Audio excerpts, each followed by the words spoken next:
All right, y'all, let's talk about one of the most iconic dog breeds out there. Also, one of my all-time favorite dog breeds, the Dachshund. They are small and they are mighty.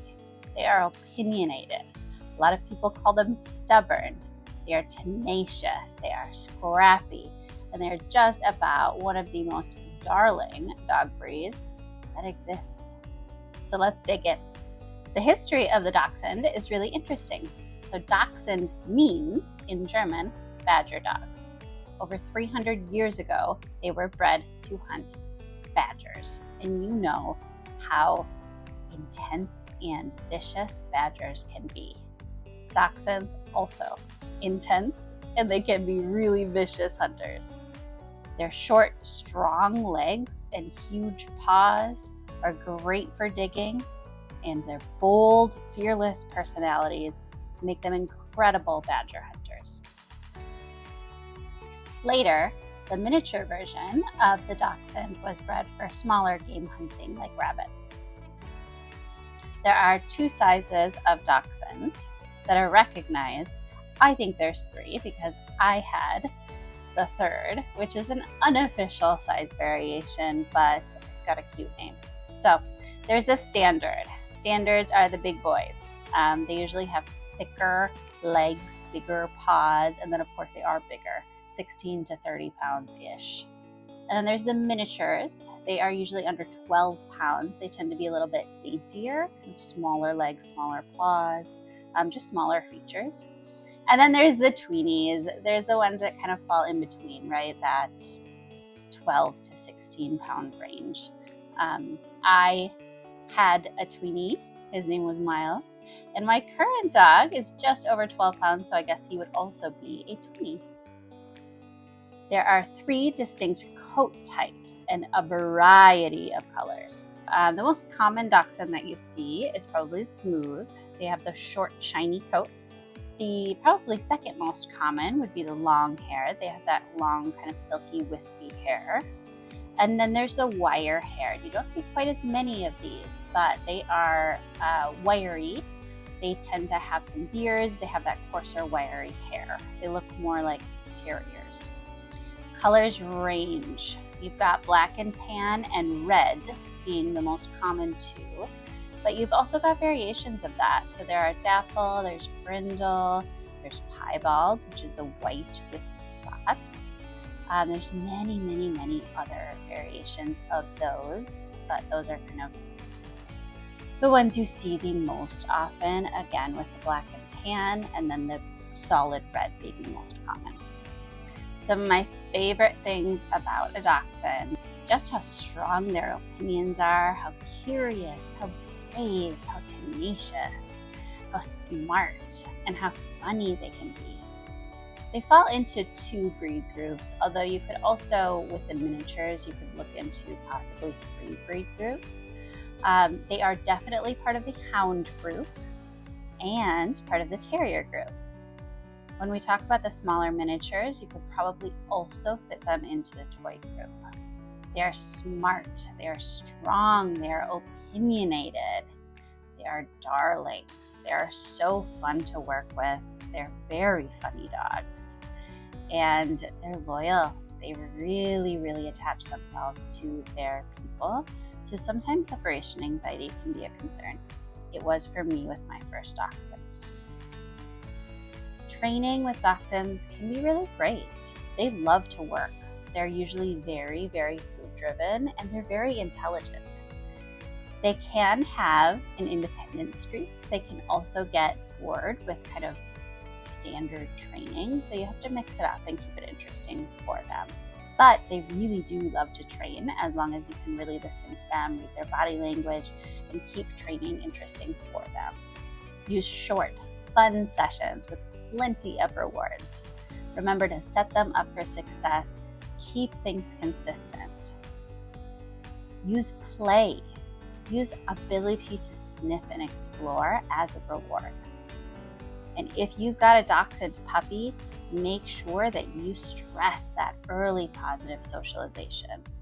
They can be a vocal breed. They can also be somewhat protective. So if you don't socialize them positively to lots of things early, you could end up having some reactivity issues later on. I have worked with many dachshunds with big old barks and big old feelings when it comes to strange people, strange dogs, things like that. So definitely work hard on exposing them to those things early on so that they feel comfortable with them later on and they don't feel the need to sound the alarm every time they see a new person or dog. Dachshunds need enrichment. They are high-powered, high-intelligence working breeds. Remember that. They were bred to hunt badgers, right? So think about giving them enrichment. Otherwise, we are just not meeting their needs, and you can expect issues like anxiety or destructive or naughty behavior. So, gotta meet those needs. Lots of scent games, lots of exercise, lots of long sniffy walks, maybe play dates. You can do training games. You can take them to training classes. You can take them out into the world with you. Whatever it is, whatever your dachshund likes to do, you've got to meet those needs. You've got to exercise them, both their brain and their body, on a regular basis, or you're going to have major issues. This is a dog who does need to work. Give them that work.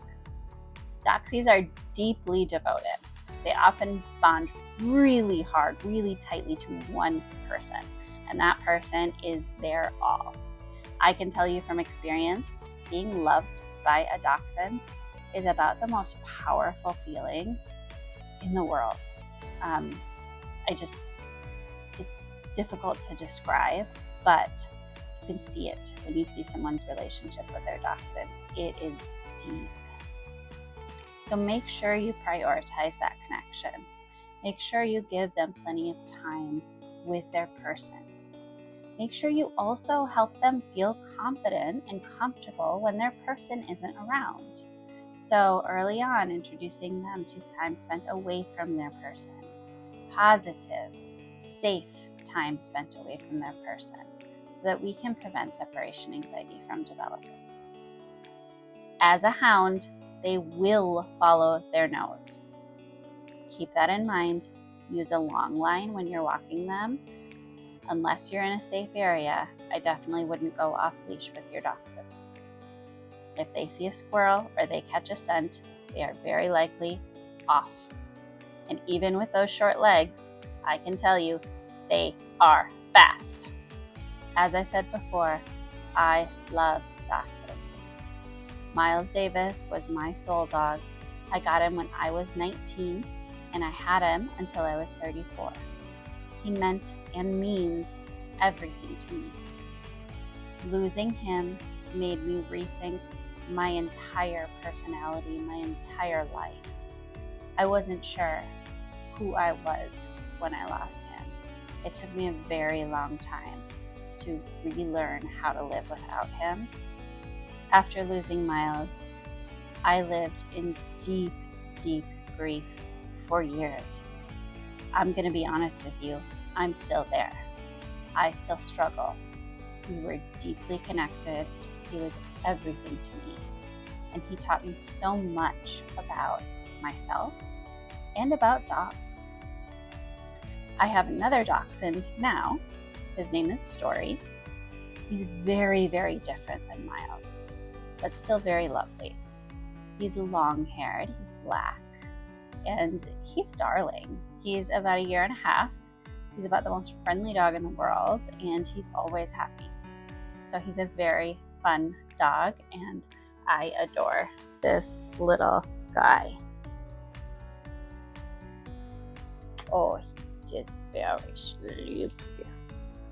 Oh, he's just very, very sleepy. So this is my little guy. This is Story. And he's cuddly. He's sweet. He loves everybody and everything. And he got his first hunt, his first successful kill as, again, a badger dog. At 6 months old, he got a chipmunk. So since then, he's been my little hunter, keeping our yard and our house rodent free. So they're pretty great and they're pretty useful. Do you have a Dachshund? Do you know a Dachshund? Tell us some funny stories that you have about your Dachshund or the Dachshunds in your life, because I guarantee you have some. Dachshunds are so funny, so sweet, so smart, so intense. I want to hear your stories about your Dachshunds because they are one of the world's best breeds. Please share. If you have any questions about training a Dachshund, let me know. I promise you, I've got answers. I have devoted the majority of my life to these little wiener dogs, so I'm here to help.